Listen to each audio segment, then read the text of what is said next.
Assalamualaikum warahmatullahi wabarakatuh. Alhamdulillahillazi ahyana ba'dama amatana wa ilaihin nusyur. Asyhadu an la ilaha illallah wahdahu la syarikalah. Wa asyhadu anna Muhammadan abduhu wa rasuluhu la nabiyya ba'dah. Allahumma salli wa sallim ala Muhammadin sayyidil mursalin wa ala alihi wa ashabihi ajmain, amma ba'du. Alif lam mim. Ghulibatir rum fi adnal ardi wa hum min ba'di ghalabihim sayaghlibun. Fi bid'i sinin lillahil amru min qablu wa min ba'du wa yawma izi yafra'ul mu'minun binasrillah yansuru man yasha' wa huwal azizur rahim. Surat Ar-Rum ayat 1 sampai ayat 5. Alif lam mim. Itu kalau dalam ilmu tajwid disebut 17 harokat.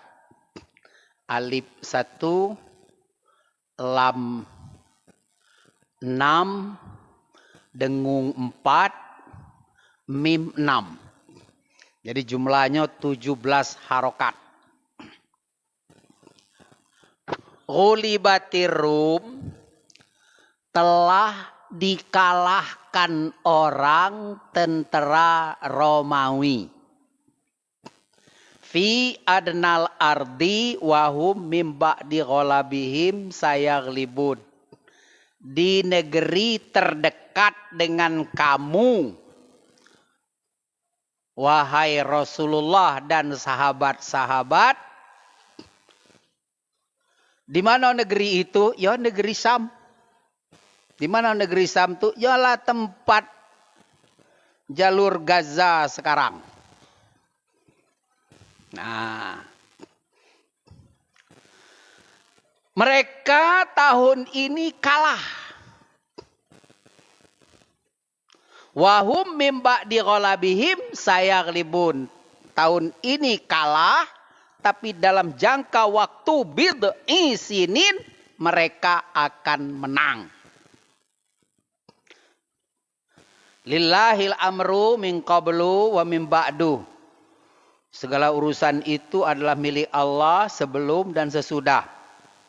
Wa yauma izi yafra'ul mu'minun. Pada hari itu bergembiralah orang-orang yang beriman dengan pertolongan Allah karena tentara Romawi lah menang. Yansuru may yasha wa huwal azizur rahim. Allah memberikan kemenangan kepada siapa yang Dia kehendaki, karena Allah Maha Perkasa, Maha Pengasih. Awal surat Ar-Rum ini diturunkan oleh Allah karena tentara Romawi digempur oleh tentara Parsi terjadi pada tahun 615 Masehi. Waktu Nabi Muhammad SAW mengembangkan agama Islam di Jazirat Arab, itu ada dua negara superpower, dua negara raksasa. Sebelah timur, kira-kira di Irak dan Iran sekarang, di Afghanistan sekarang, itu negara Parsi. Di sebelah barat, di Bizantium, berkuasa ketika itu tentara Romawi. Orang-orang Romawi yang ketika itu dipimpin oleh Heraklius. Yang Parsi dipimpin, yang rajonya ketika itu Zardajir. Nah. Sebelum peperangan terjadi, orang Arab Mekah ketika itu yang beriman Rasulullah dan sahabat-sahabat pro kepada Romawi. Ngapa pro Romawi? Karena sama-sama menyembah Allah. Karena orang Romawi beragama Kristen. Sedangkan Abu Jahal dan lain-lain itu pro Parsi. Karena sama-sama menyembah berhala. Nah, jadi kubu per kubu itu sudah ada. Bukan di Muratara yang ada kubu, ketika itu kubu lah ada dua kubu di situ.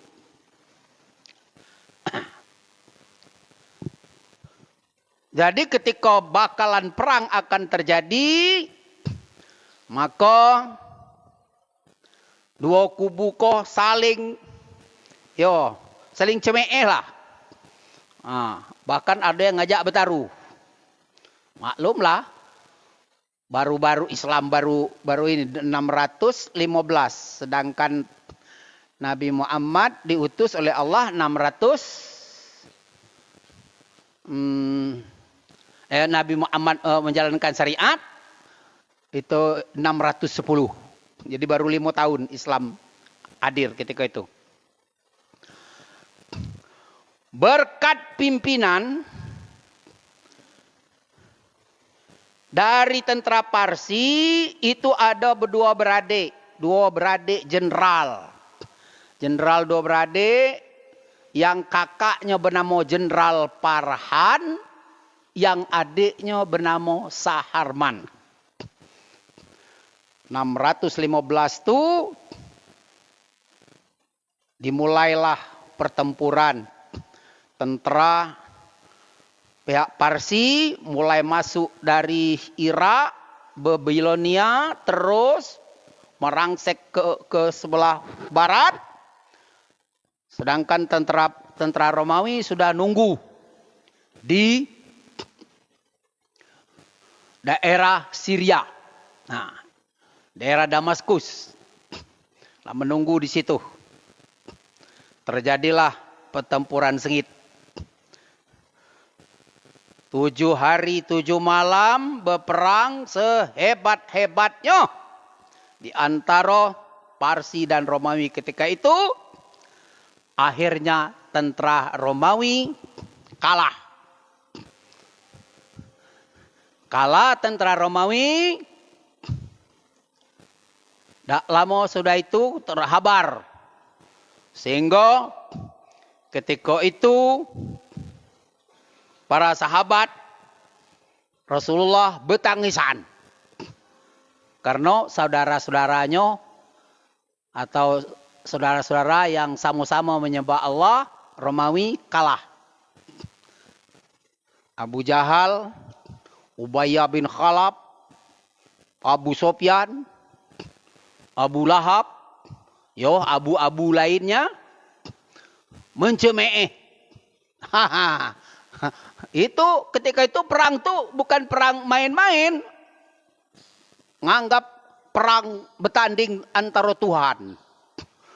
Tuhan kamu kok ketinyo. Keok. Kata Abu Jahal dan Ubayyah bin Khalaf dan lain-lain. Hebat Tuhan kami. Lata Uzza. Sebab dia pihak Parsi. Nah, ketika kawan-kawan atau sahabat-sahabat Rasulullah sedang bersedih, datang Rasulullah, ngumpul Abu Bakar, Umar, segala macam kumpul. Kata Rasulullah, kumpul. Apa hal kamu kau bertangisan? Apa hal kamu kau bersedih?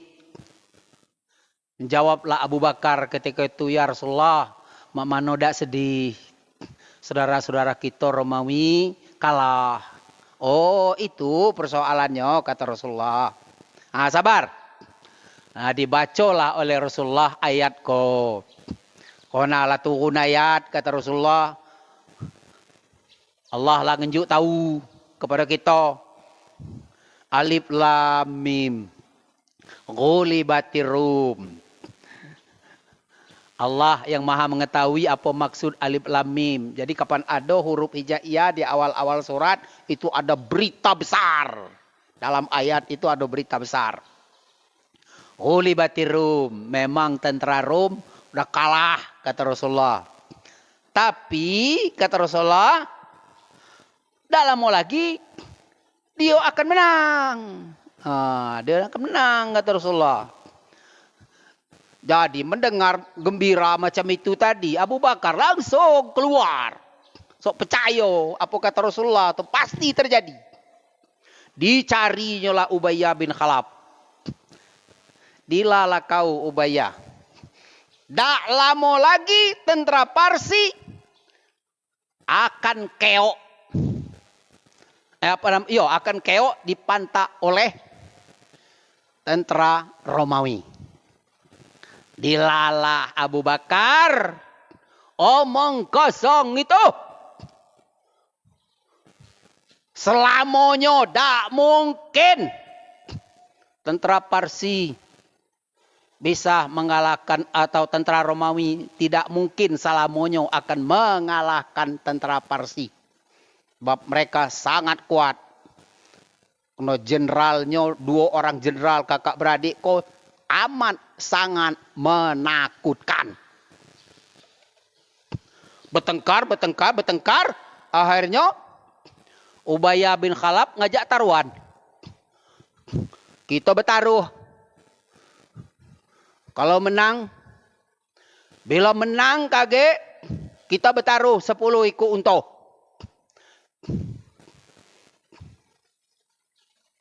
Abu Bakar ngomong, jadi? Sudah terkabar itu, lalu ngadu dengan Rasulullah. Laku ajak ini wong kafir tu ngajak bertaruh. Parsi tak kemenang. Tak kemenang-menang lagi Romawi mengalawan Parsi.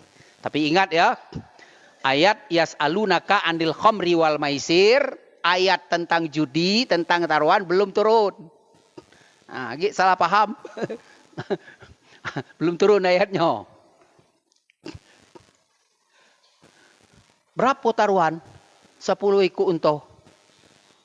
Berapa kan ini? Kan aja bertaruh itu tadi. Itu kata Abu Bakar, pokoknya tak lama lagi, sekitar setahun 2 tahun. Woi, jangan ngambil angka pendek, kata Rasulullah. Ambil angka panjang. Sok bid'i dalam ayat ini kan bid'i. Fi bid'i sinin. Bid'i sinin itu artinya dari 3 sampai 9 tahun. Jadi cemano? Kata Rasulullah, temu lagi Ubayyah bin Khalaf. Dibesai taruhan. Tadi 10 ekor unta kan? Nah, kalau kita urungnya udah galak.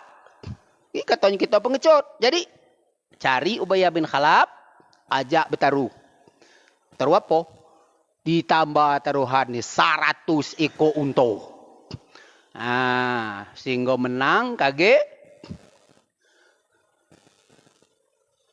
Ubayyah bin Khalaf wajib membayar 100 ekor unta.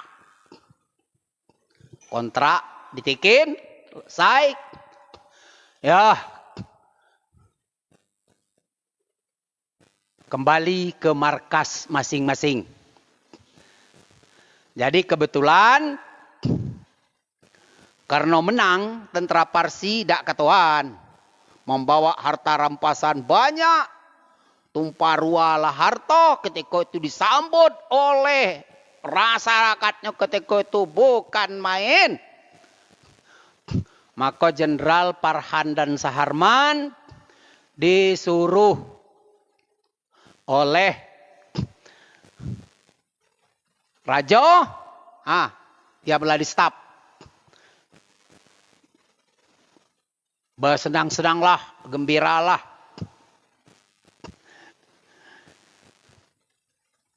Diberi penghargaan. Pokoknya yo tentara menang lah. Tahu ngato itulah dihargai. Jadi juara Olimpiade berbalik ke kampung Dinju segala macam hadiah. Apalagi menang perang. Dalam suasana seperti itu, sekitar 3-4 tahun sesudah kemenangan, Saharman bermimpi. Jenderal Saharman bermimpi bahwa dia menjadi raja di negeri Parsi. Mak mano cerita kau tadi tentu ialah cakap dari mulut ke mulut sampai ke raja. Sampai ke Zardajir. Bahasa Saharman bermimpi dia jadi raja Parsi. Takutlah Jokowi. Muluk pula Jokowi. Muluk ke Jokowi.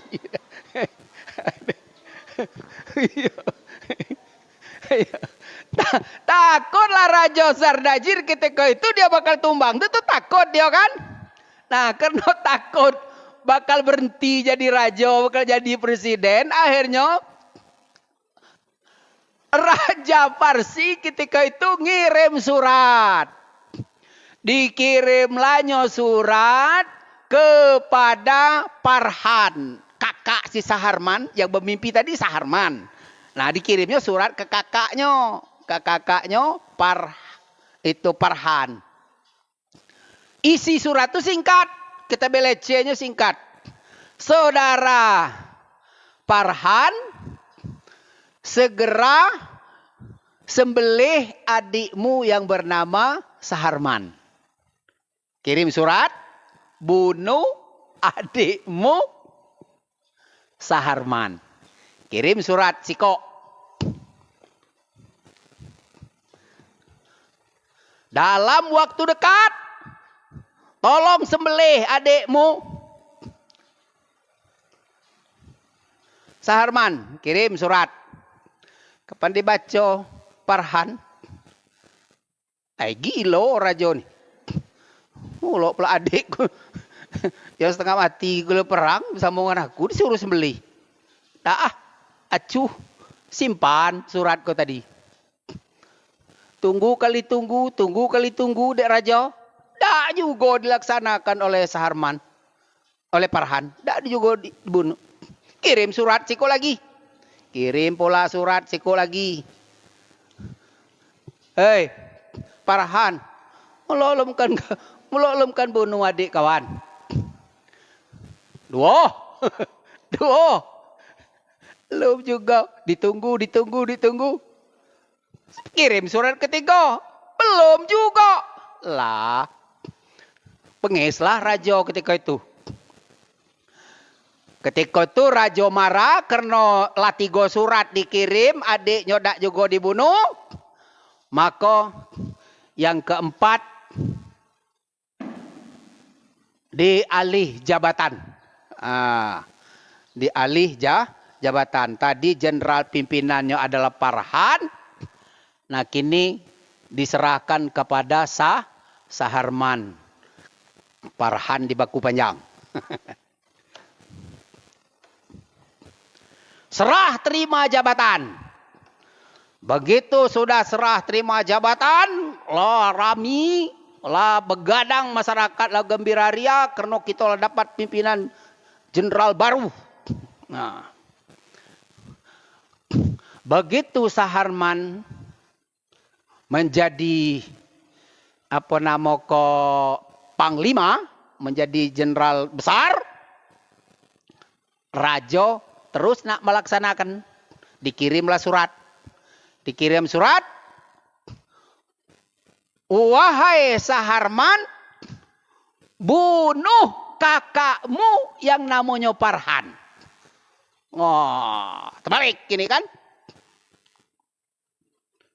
Kapan dibaca? Bunuh kakakmu Saharman. Ajudan. Siap komandan. Panggil Parhan. Bawa ke sini. Berangkatlah ajudan. Brimob apa-apa ketika itu nangkaplah si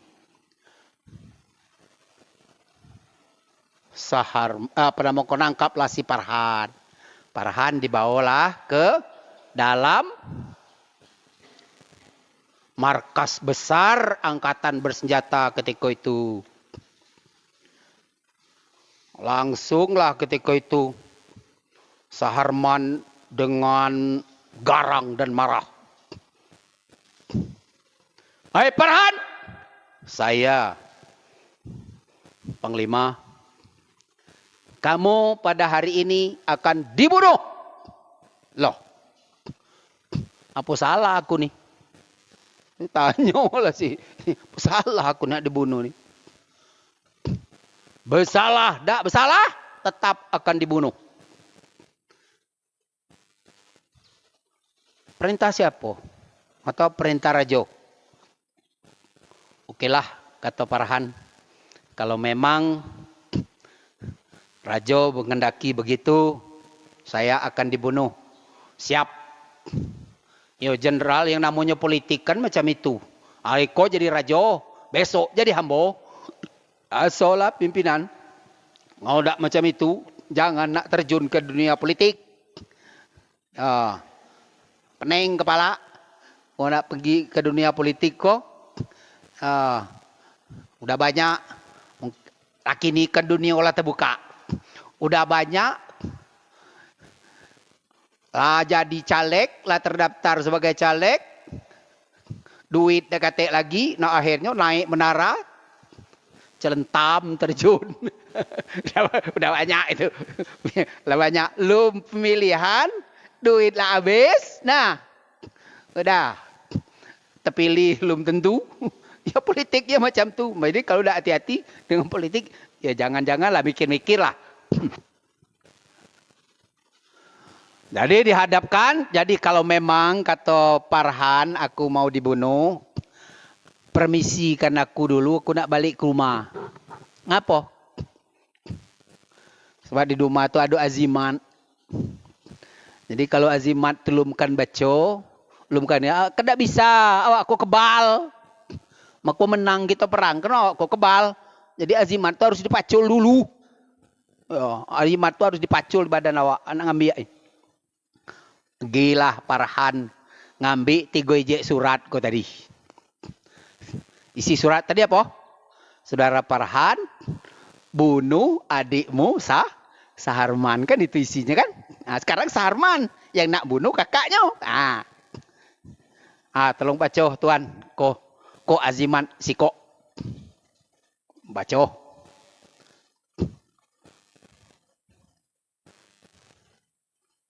Saudara Farhan bunuh adikmu Saharman. Jantung kau lah mulai dak diduk. Teka. Sudah dibaca tuan? Sudah. Kau sejak lagi.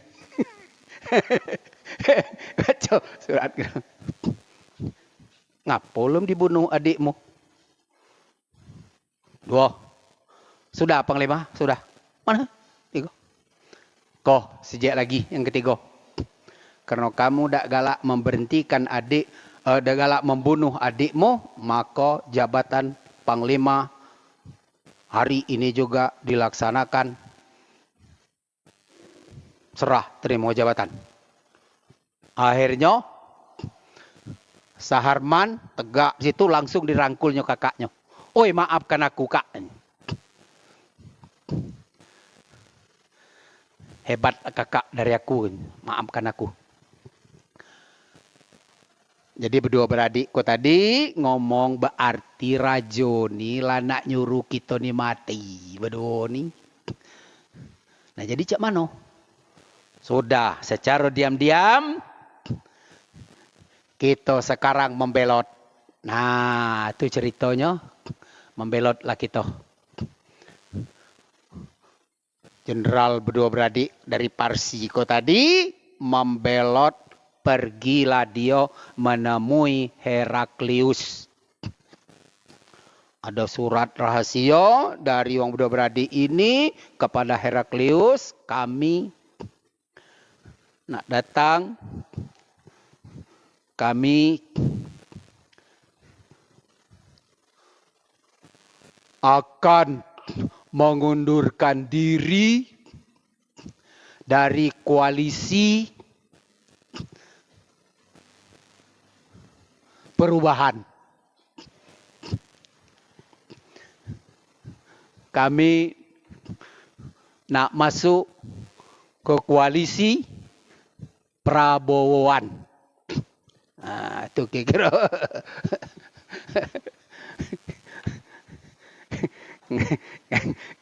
kapan nyengok dunia mak ini nih. Ya Allah ya. Kalau cerita dongeng di Indonesia kok. Mulu wong pintar-pintar, wong hebat-hebat kok jadi goblok. Ya. Orang hebat-hebat kok jadi goblok. Kok jadi dungu.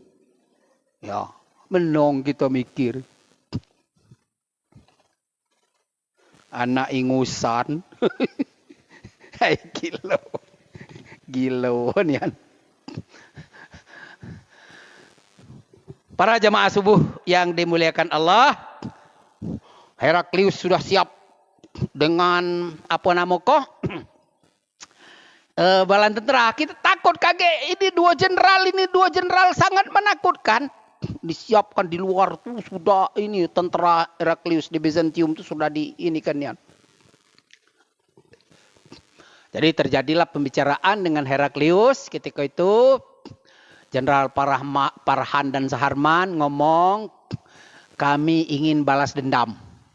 Kata jenderal berdua beradik, kami akan balas dendam kepada Zardajir.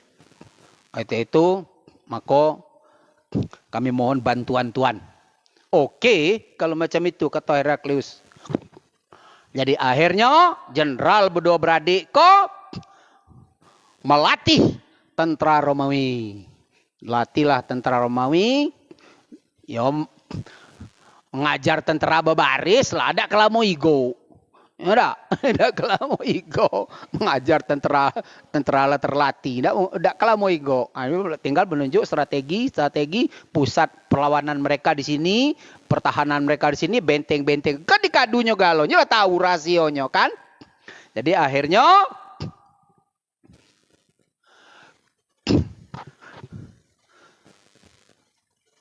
dua jenderal ini memimpin tentara Romawi untuk menggempur tentara Parsi. Nah, terjadi lagi lah pertempuran di daerah Yordania, di Gaza, di Palestina. Disitulah. Jadi kapan dijengok oleh tentara Parsi lah. Jenderal kita yang memimpin kok. Jadilah mono. Mati kata tentara Parsi. Jadilah mundur. Noh, udah. Kocar kacir lah ketika itu tentara Parsi. Baru jingok baik. Zaman keemasannya Islam kan. Siapa pemimpin perang? Khalid bin Walid. Nadab menjadi teraban. Dilah melawan Jin, dosa dilawan. Kok macam itulah. Jadi perangnya 3 hari. 3 hari perang, hancur sehancur-hancurnya tentara Parsi ketika itu. Terjadi pada tahun 622. Jadi bid'ah isinin disebut oleh ayat 3 sampai 9 tahun. Terjadinya cuma 7 tahun. 2015 tentara Romawi kalah. Ya. 615 ya. 615 apa nama Romawi kalah. 622 dia menang. Nah insya Allah mudah-mudahan 2024 kau kage Anies Baswedan menang. Dilaloloh. Aku pikir kalau nak ngalahkan Anies tu ya cuma siku tu lah. Aku dah kau nyebut ni. Siku tu lah yang nak ngalahkan Anies. Mulai itu dilah dak kekalah Anies. Tapi masih siku tu yo, datuk ngatonya rak. Kita mau yang siku tuh digunakan ganti. Nah, udah kalah. Ya apa boleh buat. Memang nak ajur nian kita. Tapi selain dia yang siku tuh insya Allah. Nah, dengarlah menang tadi Abu Bakar kan dengan Rasulullah kalah di Madinah. Abu Bakar dan sahabat-sahabat Nabi kalah di Madinah. Ya lah hijrah lah di Madinah. Jadi yang tinggal di di Mekah ketika itu Abdurrahman. Nah, yang tinggal di Mekah tuh ketika itu anaknya Abdurrahman bin Abu Bakar. Bu. Oh, Bu. Ya ada, Bu. Ibu sering nyebut Abu Bakar. Tahu tak? Nama asli Abu Bakar tu tahu tak? Belum tahu, Bu? Tak ingat apa? Nah. Kita tuh tahunya cuma Abu Bakar tu lah, ya. Abu Bakar tu artinya bapak si gadis. Itu panggilan Rasulullah kepada Abu Bakar setelah menikah dengan Siti Aisyah. Sebelum Rasulullah nikah dengan Siti Aisyah, Rasulullah manggil Abu Bakar itu sahabat. Nah, sahabat. Dalam Al-Quran ada satu-satunya kan. Dalam Quran, ma dhalla sahibukum wa ma ghawa. Itu dalam surat An-Najmi. Jadi sahabat. Nah, jadi Rasulullah kok oleh Allah disebut sebagai sahabat. Kalau nabi-nabi yang lain, akho. Wa ilal madyana akhahum Su'aiba. Akho, saudara. Nah, kalau nabi kok dengan nabi kok disebut dalam Al-Quran sahabat. Sahabat itu artinya ya sahabat lah namanya kan. Sahabat di dunia maya, di segala macam kan sahabat namanya. Kalau akho berarti pertalian darah. Wa ila Samud akhahum solihah.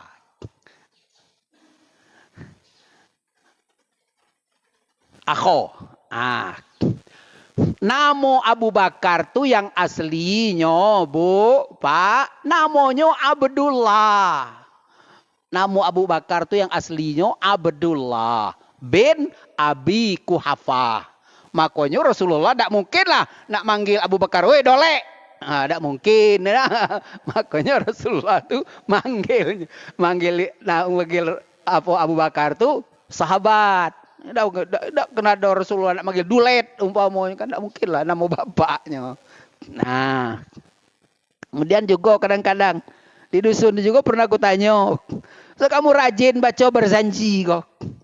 Tahu dah nama Abdul Muthalib itu yang aslinya? Tidak. Nah, rajin baca berzanji artinya. Tidak tahu nama Abdul Muthalib.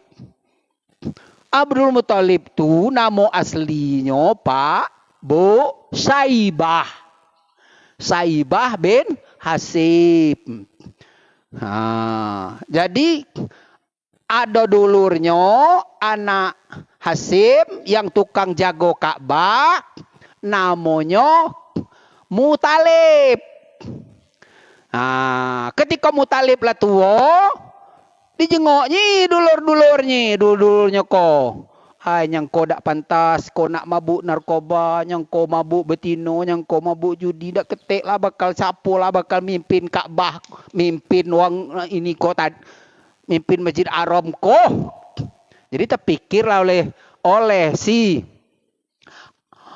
Muthalib, dia teringat bahwa bapaknya Hasim tu ada nikah di Madinah. Nikah di Madinah, ada dape anak lanang siku. Nah, ketika itu teringatlah oleh Muthalib, aku nak pergi ke Madinah. Pergi ke Madinah, ngusi umak mudanya. Mak, aku nak ngajak adik Saibah ke Mekah. Aku nak mimpin dia, nak mendidik dia supaya dia menjadi pimpinan Ka'bah. Dulur-dulur di Mekah kok cingkahak galo mak gawenya. Nah, lah kata mak mudanya tadi, ya bawalah. Jadi bawalah si Saibah ko tadi ke Mekah. Udah gitu tiba di Mekah, orang banyak bertanya, oi sapo sok budak? Bujang ganteng belagak yang dibawa Muthalib tuh, siapa tuh? Nah, dibawa Muthalib lah. Dila ini banyak gue cerita sebut bela Abdul Muthalib. Artinya budak bujang yang dibawa Muthalib. Nah itulah maka nenek Nabi itu Abdul Muthalib itu kesohor. Namo Saibahnya hilang.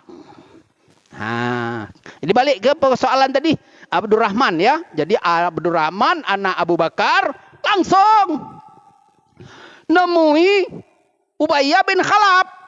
Ubayyah bin Khalaf ketika itu lah mati dalam perang Badar. Datangnya si anaknya, bapak kau dulu pernah bertaruh dengan bapak aku. Kini bapak aku menang. Maka aku minta sekarang nih bayar 100 ekor unta. Mon semiliar berarti 100 miliar. Jujur orang kafir, dak seroman kita kadang-kadang kan utang bapak awak. Seralah, tagilah ke kuburannya. Tapi anak Ubayyah bin Khalaf ketika itu bayarnya. Jadi bawa duit, pokoknya bang tapeot-peot lah 3 iku untung untuk duit ke Mekah, ke Madinah. Bawa duit ke Madinah. Jadi begitu dibawa duit ke Madinah, Abdurrahman ngadu dengan Abu Bakar. Ya, ini aku bawa duit. Terkejut Abu Bakar. Oi nak, dari mana kau dapat duit sebanyak kau? Lah, kan Buya dulu pernah berjanji dengan Ubayyah bin Khalaf. Nah kini kan Buya menang, maka ini dibayar. Oh, kata Abu Bakar. Gemete Abu Bakar, tembesan gitu kan. Jangan main-main nak, kau duit taruhan. Semua selamat lah nak, macam mana ini? Takut Abu Bakar. Itu Abu Bakar. Mau mikir-mikir ketika itu. 100 miliar. Ya. Jadi Abu Bakar ketika itu. Jangan dulu nak. Jangan dikucak-kucak dulu. Aku nak tanya dengan Rasulullah. Macam mana ini duit. Nah turun. Itulah sebab turun ayat. Yas'alunaka anil khomri wal maisir. Turun ayat itu. Mereka akan bertanya kepadamu tentang khamar dan permainan judi. Dengar cerita itu, Rasulullah langsung Abu Bakar langsung menceritakan kepada Rasulullah bahwa ada 100 miliar dibawa oleh anak aku dan ini bla bla bla bla. Apa kata Rasulullah? Tasaddaq ilal fuqara wal masakin. Sedekahkan itu kepada fakir miskin. Menong Abu Bakar Abdurrahman ketika itu mentau cak itu tadi boleh tinggal separuh di Mekah.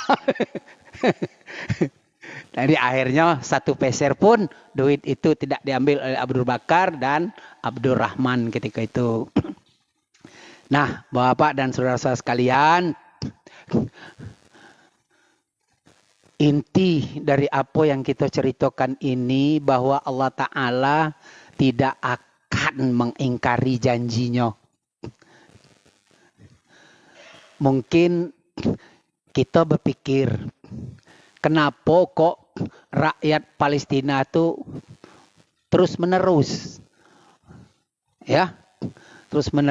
dilanda perang yang tidak seimbang. Bani Israel, bukan Bani Israel. Kalau Bani Israel itu sebenarnya bagus. Yang tidak bagus tuh Zionis Yahudi. Itu yang tidak bagus tuh. Mereka tuh seperti benalu. Jadi Yahudi itu di mano-mano, Zionisko tadi di mano-mano bikin kusut. Hidup di Amerika bikin kusut, hidup di Jerman bikin kusut, sekarang Indonesia pun lah banyak Yahudi PC di Indonesia ini kan banyak tuh. Ya. Kalau dibaikot segala macam produk Israel, cak mano pegawai-pegawai nak makan, kan itu cerita. Nah, yang ngomong seperti ini itu namanya Yahudi PC. Yahudi hidungnya panjang, besoknya kan. Nah, kok Yahudi PC di Indonesia kok hidungnya pendek. Itu Allah kini kok ngenjuk kesempatan kepada kita untuk beribadah kepada Dia. Itu sebenarnya. Kalau kita melihat ibu-ibu di Palestina dengan ikhlas, bahkan ada yang berdoa, ya Allah, kapan suamiku syahid? Kapan anak-anakku jadi syahid? Itu mental mereka. Lata jengok dinyo. Bagaimana tempat anak-anaknya di sorga. Yang kecil nanti bakal mengerumuni Nabi Ibrahim. Yang syahid, kage bersama-sama dengan para syuhada. Nah, kita macam tu juga. Dilaga, dia aduh nih kadang-kadang aku udah pening aku. Dia laga apa ustad apa ini kadang-kadang. Sejahat-jahatnya Hamas masih baik juga. Kenapa? Mereka tan mati. Aman kita belum tentu. Kalau ini terjadi di tengah kita, belum tentu kita ini mau. Jadi insya Allah mudah-mudahan dah lama Pak. Kalau Allah Ta'ala mentakdirkan dah lama, ya cobalah. Kadang dah masuk akal. 4.000 tentara Israel dilatih. 4.000. Dibuat satu daerah bentuk Gaza. Jalan lorong, pokoknya pas bentuk Gaza. Sifat Israel itu kan begitu. Jangan Hamas dulu. Jangan Palestina dulu. Kita yang dulu. Nah, kali ini 4.000 sekali sikat oleh tentara Hamas. Sekali ini sikat. Selesai. 200-an tanknya lumpuh. Bahkan ada banyak mereka mengatakan kita kok bukan berperang melawan manusia, kita inilah perang melawan jin. Ya macam mana untuk jadi tentara Hamas? Kalau model-model kita tidak laku Pak. Untuk jadi tentara Hamas tuh tidak laku. Ya, kenapa? Mau jadi tentara Hamas wajib hafal Al-Quran 30 juz. Nah, di Sikobe aku angkat tangan. Ayo Pak Jabar siap untuk jadi tentara Hamas. Jelas aku angkat tangan. Kita aku nak ngapal 30 juz tuh. Syaratnya itu. Jadi mereka ke situ bukannya ini pergi mati. Granat dibawa. Ya kan tank. Tank itu kan untuk menembak jarak jauh. Kok saudara muncul? Tinggalnya neteng. Besok yang kok ada ketes jatuh. Yang tukang ini kan. Itu kan dirantai. Tentara yang untuk sepeliat tembak tank wajah itu dirantai itu Pak. Sebab kalau dia dirantainya lari kage. Dia dirantai itu. Nah, dia dirantai. Dia ketuan. Tentara Hamas tinggal. Nah, tinggalnya beli. Nah. Allahu Akbar kau. Selesai kau. Granat yang ada. Nah, buka pintu. Yuk, granat. Plak, ngancur. Itulah makanya Israel tuh membabi buto. Mula membabi buto dia tak galak perang darat. Mula kamu perang darat. Yang dilawan kok bukan manusia, jin. Mana kata lawan manusia ngejin. Ah, makanya tak galak dia. Makanya dibom. Itu ceritanya. Pengecut dia itu kan penakut. Itu bukan dibom. Tapi insya Allah mudah-mudahan makanya kita jangan ini Pak. Paling kecil doa. Paling kecil kita berdoa. Ya Allah, tolong bantu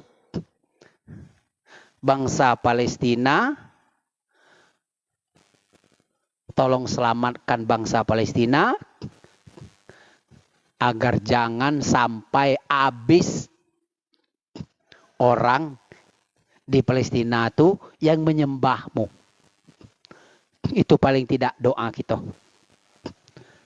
Ya, itu paling tidak doa kita. Tolong ya Allah.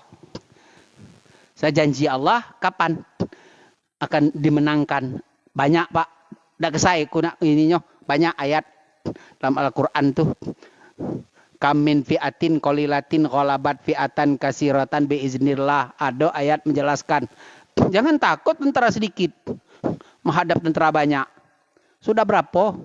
Ingat waktu perang Badar 300 orang lawan 1000 lebih. Selesai tentara ini nih.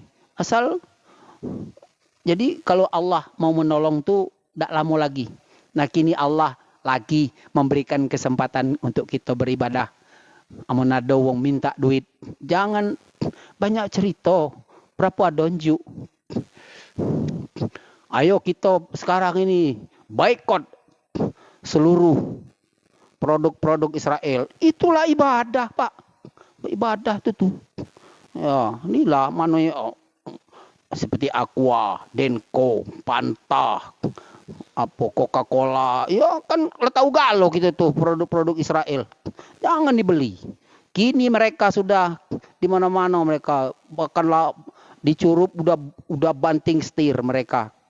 Banyak di overall kebaik.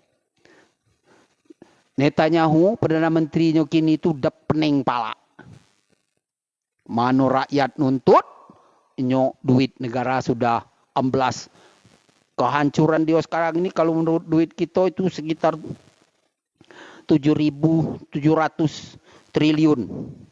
Lapunalino. Dasar bae dia itu di backing oleh peteraban bejingan-bejingan tolol yang ada di barat itu. Kalau tidak tuh selesai lama dia itu selesai dibabit oleh Hamas. Ekonomi mereka sudah hancur sehancur-hancurnya kini. Jadi itulah saya ingatkan kepada kita bersama.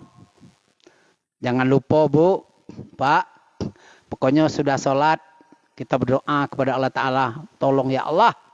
Jangan dihabisi. Ya.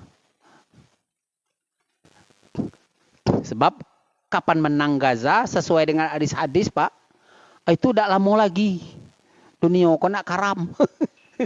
Ya kawan. Dalam hadis itu banyak tuh. Diterangkan itu. Kawan ini menang. Nah jadi iyalah. Di satu sisi kita minta menang. Di satu sisi kita takut. Kaki dunia kok karam. Semoga Allah Subhanahu wa taala memberikan taufik hidayah dan inayahnya kepada kita bersama dan semoga Allah membantu rakyat Palestina sebab Allah Maha Kuasa. Amin ya rabbal alamin. Wassalamualaikum warahmatullahi wabarakatuh.